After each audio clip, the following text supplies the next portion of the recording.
Hi, this is another video from my Creating Business Applications with Office 365 Techniques in SharePoint, Power Apps, and Power BI and more book. So today what we're going to do is talk about how do we point to an Excel spreadsheet and then connect it with Power BI, show some dashboards, and publish it out to Office 365. So that will be our task on the book. You can get it on Aprez if you want the ebook, or you can go on to Amazon and get it. It came out in November 10th, so some of my earlier ones, we hadn't actually had the book out yet. We'll see how it's doing today. It kind of bounces around, so doing pretty well. Number 9 in SharePoint and some of the other ones. So a few people may be buying it for Christmas presents. So one other thing I'll mention, you probably found it already, but I do have a YouTube channel, so hopefully that's how you're watching it. So please subscribe and view videos and so forth. I appreciate that. All right, let's get to work. So let me switch. Here's a Excel file that I had on my computer, and it has question results in it. It's from our exam engine product, and it can store when the user took the question and what their score was the correct answer and so forth. So just to get some data, you can see it's got reasonably good size. Looks like 2,385 rows in it. All right, so most of our work is going to be in Power BI. So I've done a new Power BI, and I'm going to say get data, and get that on the right screen. And I'm going to say Excel. Again, it wants to seem to pop over to my other monitor. And I have that file here. Now, you can do it here and then put it up on your team site in SharePoint is what you normally want to do, and just change the source later. So I'll show you how to do that in a second. So we will come in and, sorry, all these went, I thought it was on this monitor, but you can see there it's the thing, and it's got, notice the sheet 1 here is the same as the sheet 1. So if I had named that sheet, or if you'd have created a table inside of Excel, you'd see those separately, or each one of your sheets. So it's smart to figure out where the data is, and you see it pretty much looks just like what we had in Excel. But what's cool about Power BI is then it will allow us to edit that and do some manipulations of the data without ever changing our original spreadsheet. So every time it refreshes, it'll redo those calculations. So we get it here, we can see our columns already. Since I had the first row as headers, it's already there. So it does a pretty nice job. If you didn't have the first row as headers, you can remove rows, promote headers, those kind of things. And that's, I'll maybe do that in a different video. So first thing I like to do before I even try to do anything is I want to go edit my query. So I come in here and edit queries, and this is where all the power comes in, and you can see all the steps that it already did. So it already found the headers and so forth.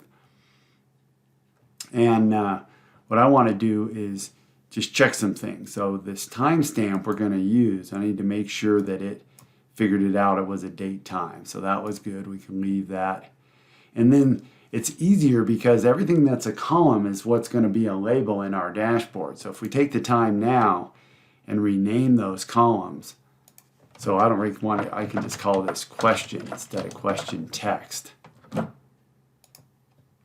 And I'm going to do some manipulations on these scores. But one thing I want to note now, so look that it's possible that you can have a max score of 6, or the score was 6 and the max score was 6, so that some questions are weighted more than another. So here I'm going to go, I'll make a custom column that will be like a weighted score or scaled score. So I'm going to rename that one because I want my overall to be called score. So I'm just going to rename this to raw score. Oops. Dropped my phone there. Min score, max score is okay. It'd be nice to have some, I'll say the student answer here instead of selected answers, and then I'll mainly just put a space in, correct, and I don't need the plural really, so correct answer.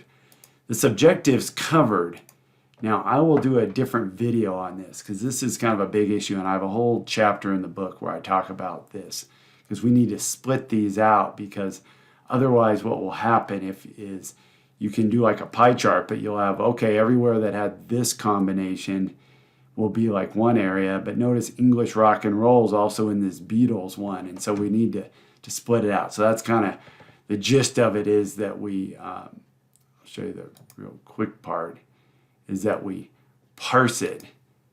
Oh no, that's not right. We split it by the delimiter, and that delimiter will be the pipes, but we'll cover that in a separate one. So we're not going to do anything with the objective right now. And then I'm just going to name this, I'll just call it time spent. And then we can label it. If we really need to know it's in seconds, we'll do that. And here I'll rename it number of tries. And that's it. And we'll double check on the type here. So whole number is good. Whole number. All right. So let's go in and make some columns. So the first we're going to do is a custom column. And we're going to just call it score.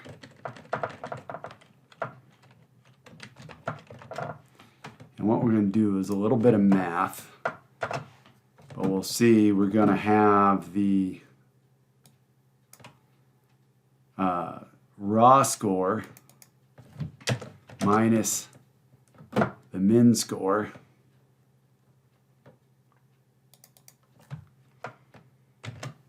divided by the max score. Now we're assuming there the max score isn't 0, but that's would be a bad one. So we could do a little bit of math. But we can go check. Let's go find that one.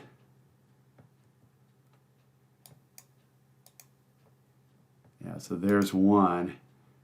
So that should, if I'm doing my logic right, that should come out as 1. And it does. Good.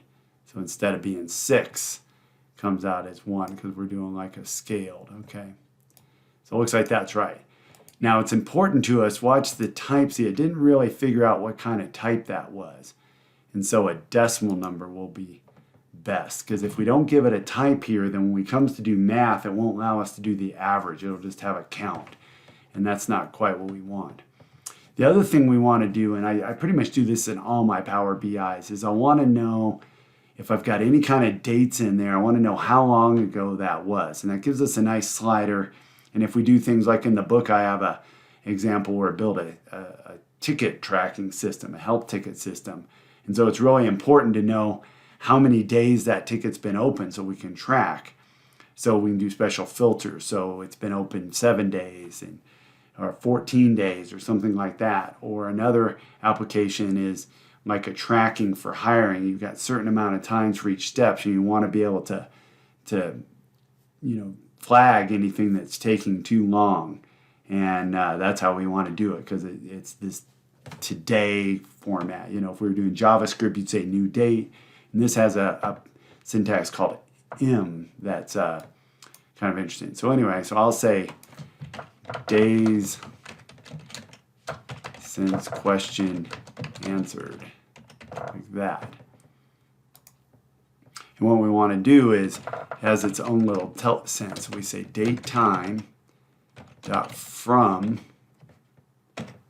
and then it has date time again dot local now, like that.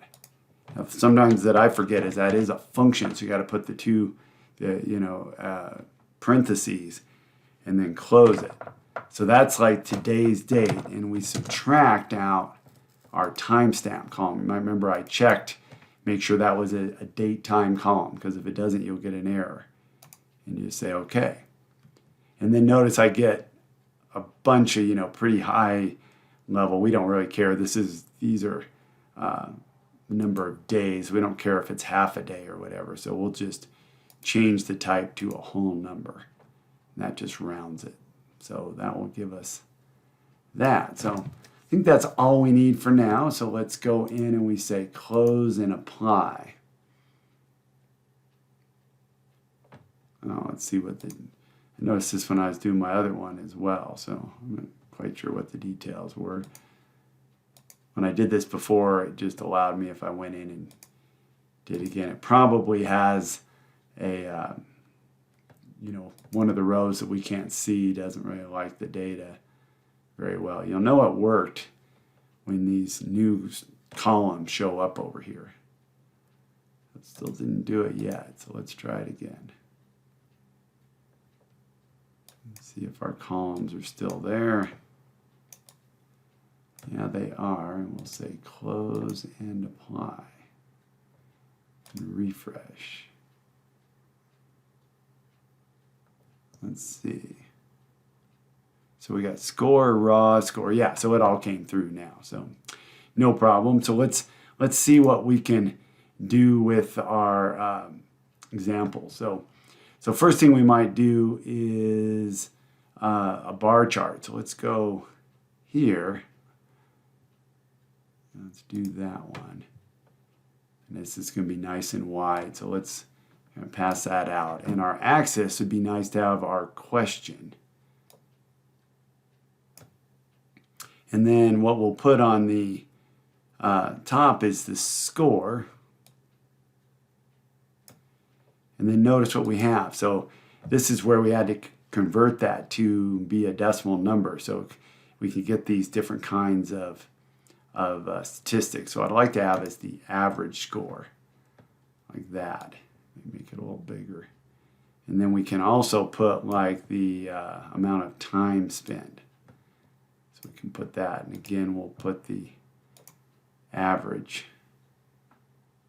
Oh, actually, that's right. I was going to do that on a different, because notice the scale is kind of funky, so we can't really see much. So let's not put that. We'll put the average number of tries instead. And again, we'll put the average.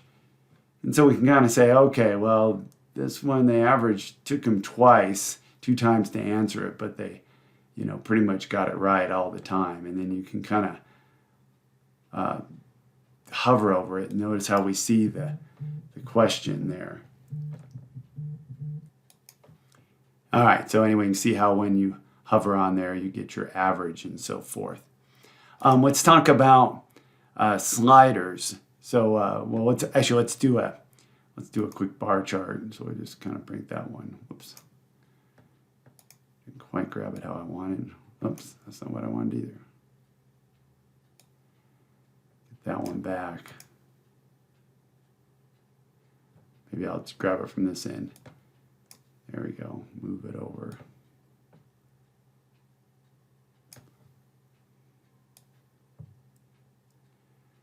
So maybe we just want to say, okay, how many questions by score? So we can say, all right, so if we click that, we'll say,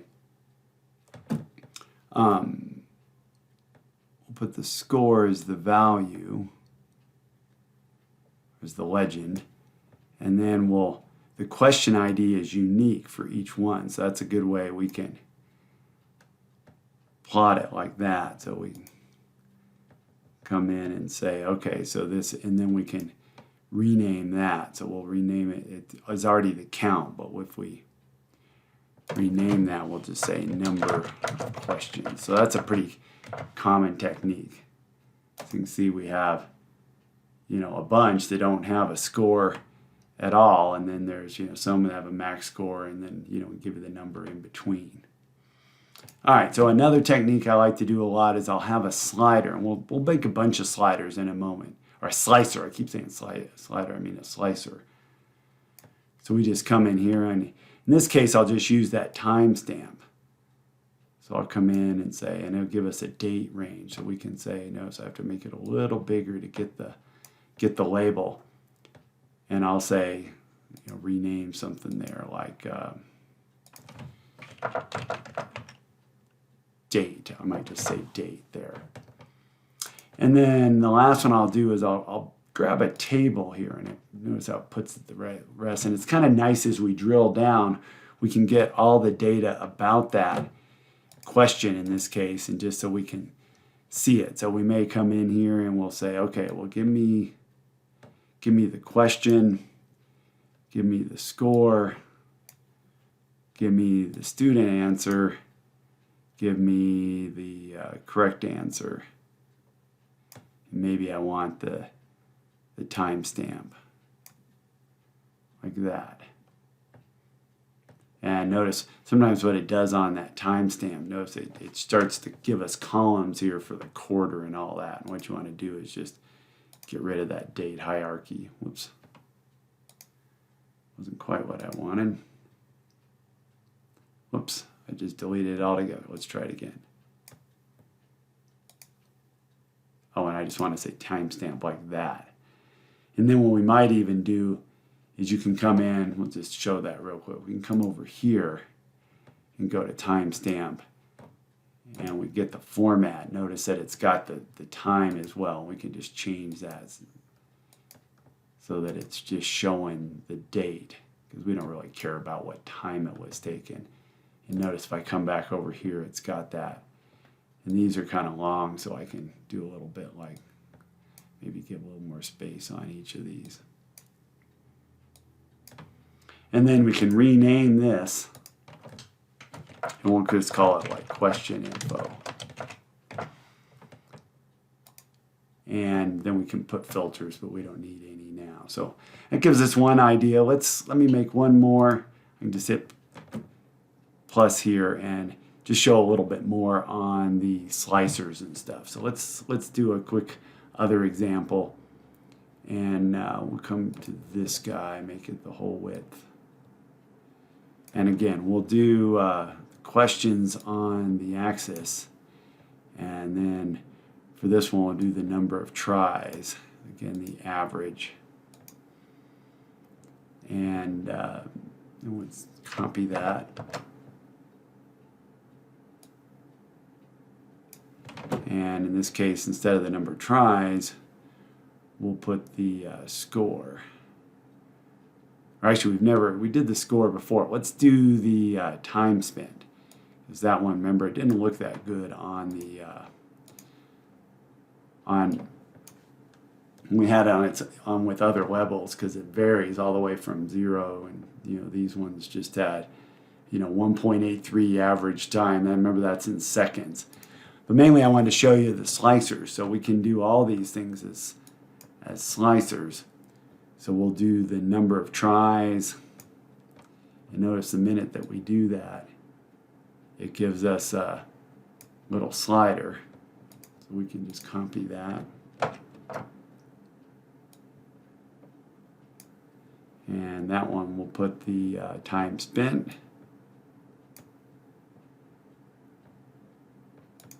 Paste it again.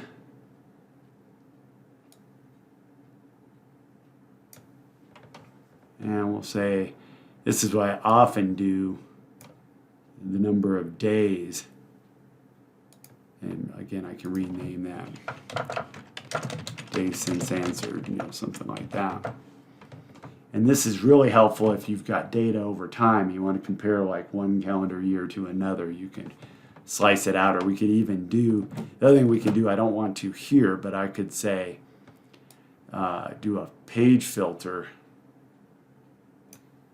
and I could say, okay, days is less than 365, 365, and then I would name this, last year, and then you could put, between 365 and, whatever, 700 and, whatever the math is there, and get the second year and so forth. But we'll get rid of that because I don't need it now, but that's how you can use that. And then the last one I'll do is the score.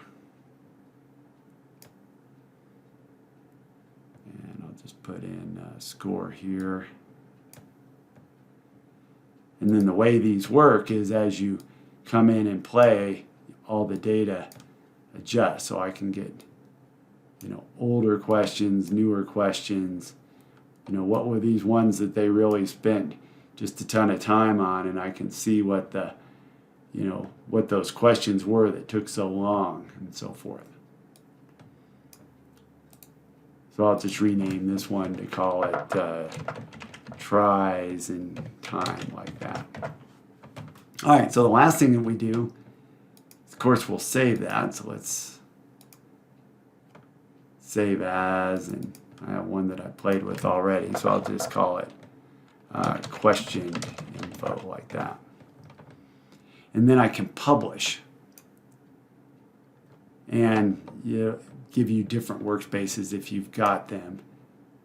And it's going to publish it out to my Office 365 site. And what's really cool about that is that it's all in the browser then. So even though you can use this Power BI desktop for free, the person has to download it, it's updated all the time, and so forth. And so if you can deploy it via the browser instead, that's very much preferable.